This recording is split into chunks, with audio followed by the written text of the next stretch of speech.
د کورنیو چارو وزارت د تفتیش عمومي مدیریت لخوا په غزني ولایت کې یوه مطبوعاتي ناسته جوړه شوه. مسؤلینو د خپلو فعالیتونو د وضاحت ترڅنګ د دې ولایت له اوسیدونکو وغوښتل چې که چیرې له دوی سره د نظامي یا ملکي مامورینو له خوا کومه سرغړونه شوې وي کولی شي تفتیش ادارې ته مراجعه وکړي ترڅو یې ستونزې ته پر وخت رسیدنه وشي.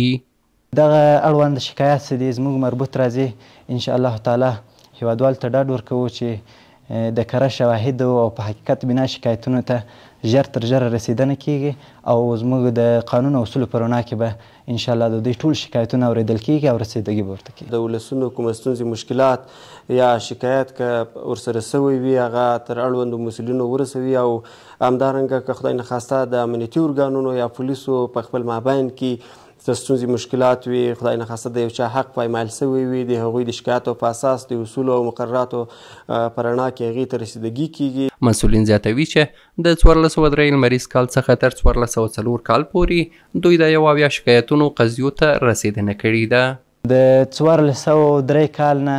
تر 1404 کال پورې به ووایو چې د تفتیش لوی مدیریت موږ چې کله مرکز ته راپور ورکوله 71 پیښو ته چې مثال په هغوی کې شکایتونه وو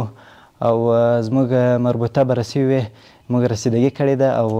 هغه مشکلات د اصول او قانون په رڼا کې حل سوي دي. د اسلامي امارت تر حاکمیت وروسته په غزني ولایت کې جنایي جرمونه د پام وړ راکم شوي. د مسؤلینو په وینا تیر کال غزنی د هیواد له لومړۍ درجه ولایتونو څخه شمیرل شوی و.